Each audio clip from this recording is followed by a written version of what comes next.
আমার এই মাথার চুলের মধ্যে মুবারক হাত লাগিয়ে বিশ্বনবী নিজে আমাকে আজানের প্রতিটা বাক্য শিক্ষা দিয়েছেন।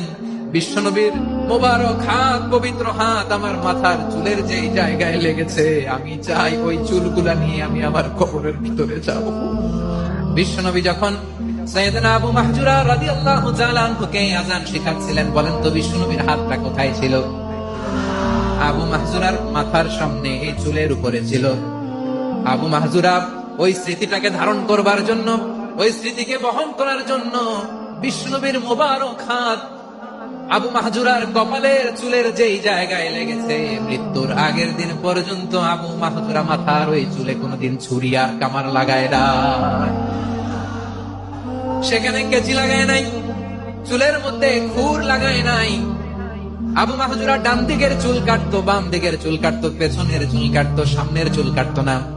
আবু মাহজুরা রাদিয়াল্লাহু তাআলা আনহুর সামনের চুলগুলো বড় হতে হতে যখন এত বড় হয়ে যায়, তিনি চুলগুলো পেঁচিয়ে মাথার মধ্যে রাখতেন, তারপরে তিনি পাগড়ি পরতেন। সবাই জিজ্ঞেস করতো, আবু মাহজুরা এটা আবার কেমন স্টাইল?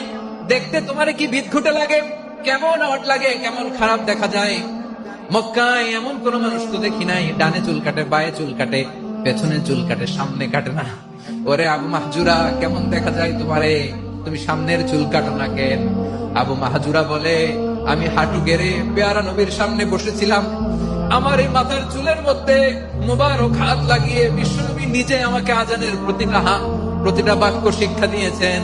বিশ্বনবীর মুবারক হাত, পবিত্র হাত আমার মাথার চুলের যেই জায়গায় লেগেছে, আমি চাই ওই চুলগুলা নিয়ে আমি আমার কবরের ভিতরে যাব।